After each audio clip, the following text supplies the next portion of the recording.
E aí, pessoal, que é o Elias, professor de História de vocês, né? A gente veio falando até aqui, né, sobre a conjuntura política, né, o processo político pelo qual o Brasil passou entre a era Vargas, lá na década de 30, até os governos democráticos, né, da década de 50 e o início da década de 60. Então, hoje a gente vai comentar sobre um outro aspecto desse período, que é o do desenvolvimento econômico, né? Como que se caracteriza esse processo de modernização econômica pelo qual o Brasil passa entre as décadas de 30, 40, 50 e o início da década de 60.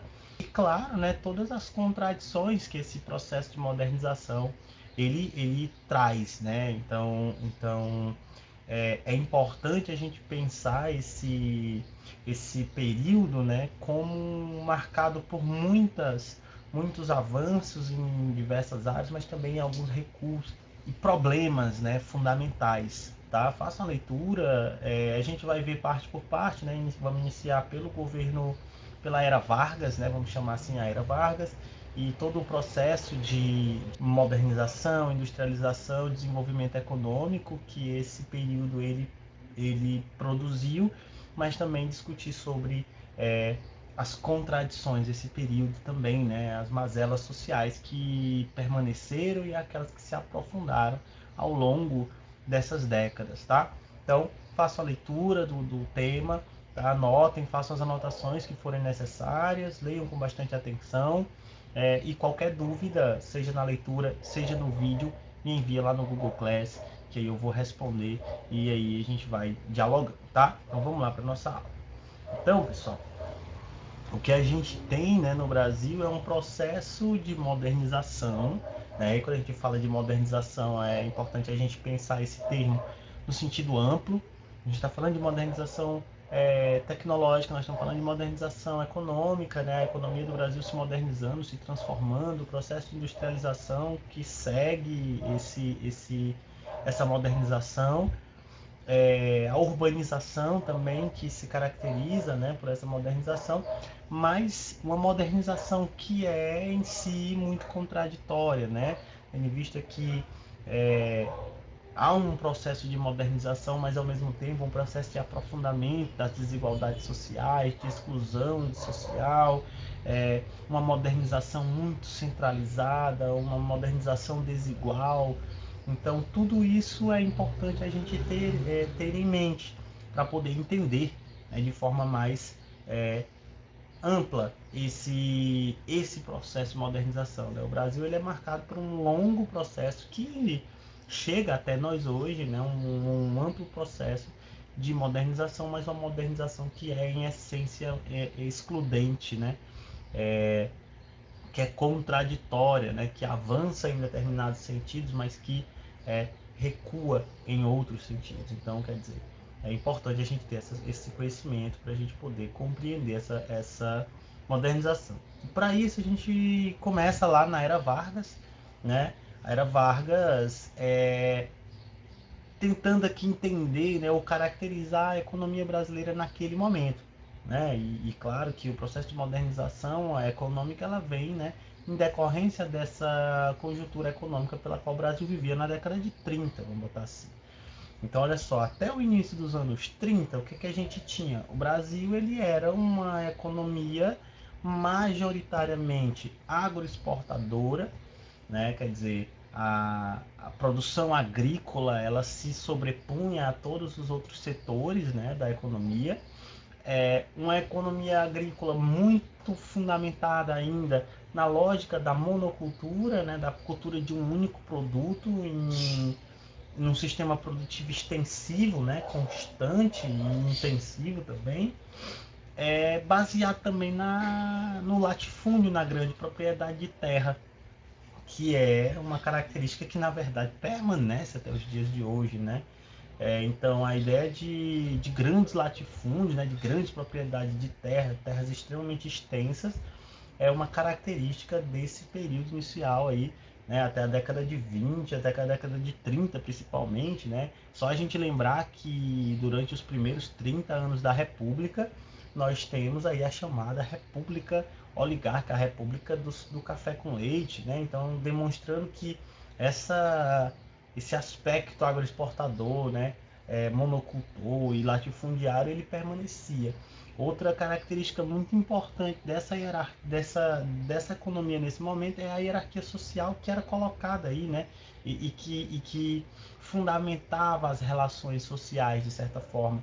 Então, basicamente, o que a gente tinha era uma sociedade dividida, né, entre aspas aí, entre os trabalhadores e aqueles grandes proprietários de terra, né, grandes proprietários que concentravam em si um poder econômico e um poder político bastante elevado, né? Então, quer dizer, mais ou menos de forma bem geral, era a economia lá até a década de 30, ali mais ou menos, né, até o início dessa década de 30, nós tínhamos essa característica, né? Brasil agroexportador, baseado na monocultura, no latifúndio e uma sociedade muito hierarquizada dentro de uma lógica, né, que dividia trabalhadores e aqueles grandes proprietários de terra, né, que geralmente a propriedade de terra vinha consigo, além do poder econômico, uma influência política muito intensa, né? Daí, por exemplo, o poder das oligarquias, que a gente já comentou lá quando a gente estava falando de República Velha. Quer dizer, então é essa a tonalidade aí da economia no Brasil lá na década de 30. E por muito tempo, né, isso a gente pode voltar até lá ao período imperial do Brasil.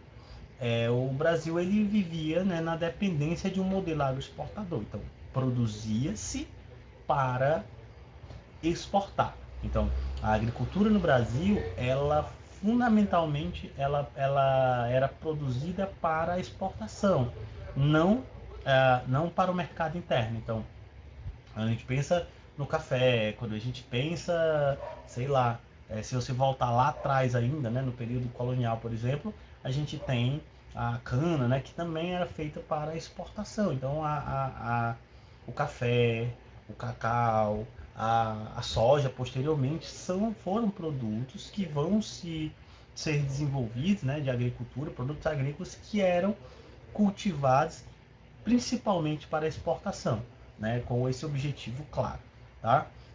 Isso, claro, né, gerou por muito tempo, como eu falei, já o fortalecimento dessas oligarquias, porque, por exemplo, quando você pensa no café, o café foi o que deu poder aos chamados barões do café.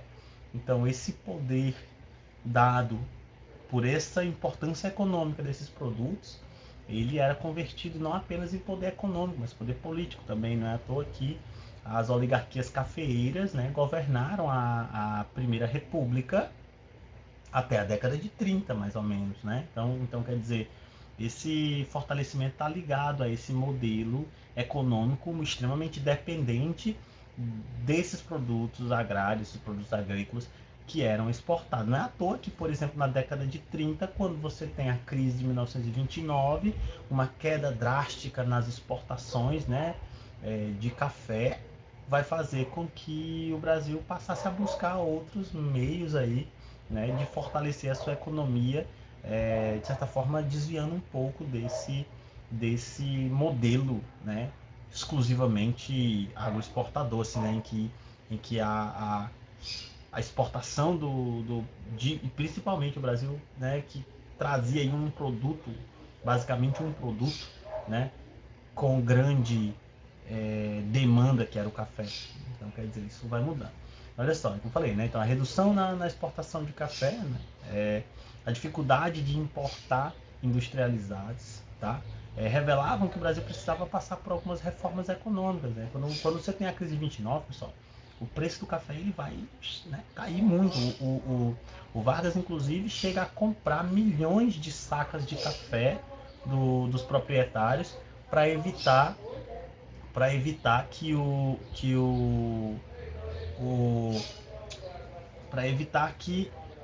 preço do café caísse demais. E aí essa ideia, né, era justamente para sustentar a economia brasileira e impedir que a economia entrasse numa crise grave, né, como é o caso aí do que ocorreu, por exemplo, em outros países na América Latina ou mesmo lá nos Estados Unidos, né? Então era preciso, né, repensar a economia brasileira para garantir um certo equilíbrio. Daí a necessidade de reformas importantes, né, reformas econômicas. A necessidade de importar produtos industrializados, né, já que o Brasil possui ainda uma indústria muito embrionária, ainda estava ali nos seus primeiros momentos. A indústria brasileira ela era muito limitada, né? A indústria brasileira, assim, né? A indústria no Brasil, de certa forma, né? Porque muitas dessas indústrias vinham de fora, então ainda estava num estágio muito embrionário, ainda incapaz de sustentar de forma muito efetiva a economia nacional. Então acabava se buscando muito esses produtos industrializados na Europa, né, nos Estados Unidos. E com a crise, com as guerras, isso vai se demonstrar um problema, já que vai ficando difícil de conseguir essas importações, tá?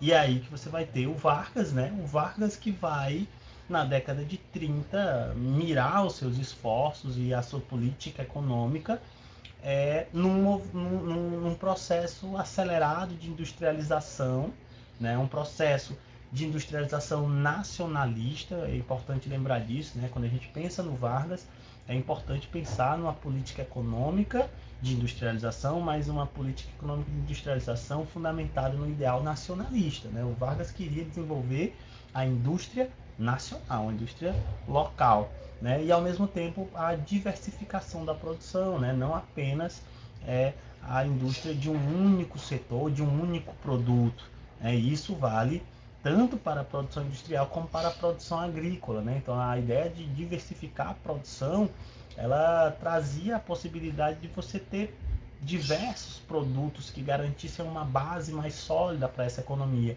Quando uma economia ela se baseia, né, ela se sustenta num único produto ou num produto majoritário, por exemplo, como era o café lá na década de 20, isso é um risco, né? Porque a partir do momento que aquele produto ele entra em crise ou ele passa a ser desvalorizado, aquela economia ela pode colapsar devido, né, à sua dependência daquele produto. Então, diversificar essa produção era uma forma de garantir mais equilíbrio para essa economia, né?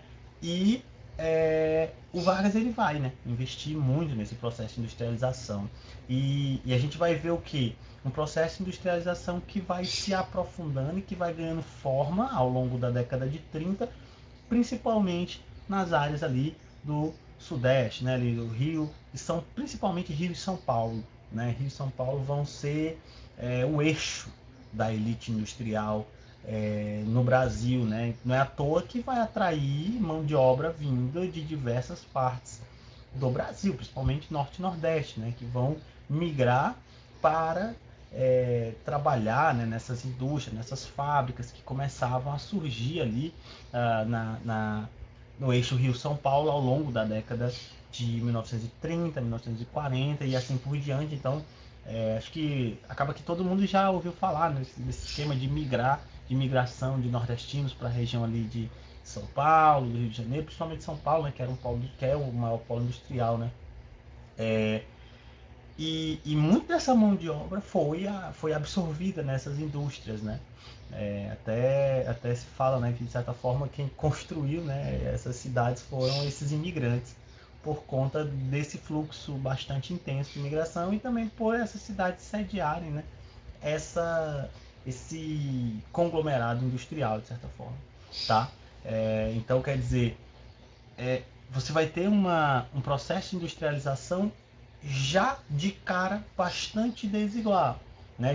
Principalmente no que se refere à questão de desigualdade regional. Então, você vai ter um processo de industrialização centralizado ali na região sul-sudeste, enquanto que a região norte e nordeste aqui ficava, de certa forma, marginalizada nesse processo, né? E só muito recentemente é que esse processo de industrialização ele vai se espalhando pelo Brasil, né? Mas nesses primeiros anos, ali na década de 30, você vai ter uma indústria muito centralizada na região ali, Rio e São Paulo. O que leva, como eu falei, né, vários desses trabalhadores de outras regiões, né, pobres, retirantes da seca, que, enfim, né, não tinham muitas condições de vida e aí vão migrar para essas cidades em busca de melhores condições de vida, né?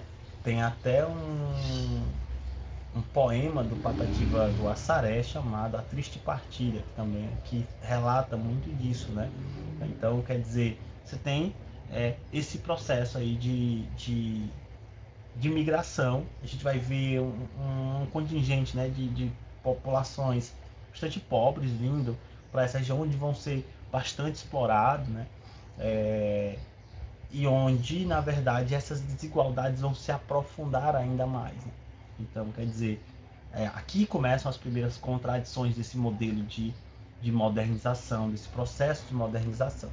Tá? Então, pessoal, por hoje é só. Na próxima aula a gente vai falar mais sobre o período Vargas ali, né? Sobre a política econômica do período Vargas, tá bom? Então, não deixem de enviar suas dúvidas lá no Google Class. Muito obrigado por assistir e até a próxima.